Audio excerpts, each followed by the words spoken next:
تو دو من ایگا نازل بید تاکہ دل دے ذریعے گا رائی گناہ بخشش سلو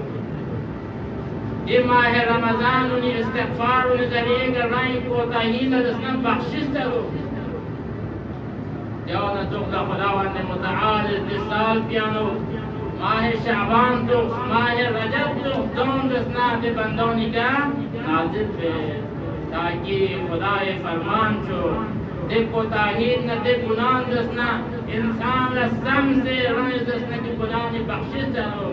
مغفرت چلو دیکھ خدا نے نازل ہے وجانا تخلا اس سال پیانو تو ایام کا تو عید غنیش تو عید الاضحیٰ تو عرفہ تو آخر جو نمان من ایدی پر چیفر خدا نازل بات یہ مقصد میں دی ہدف چین من لے بندہ کلی کنا کوتاہ چاچاسین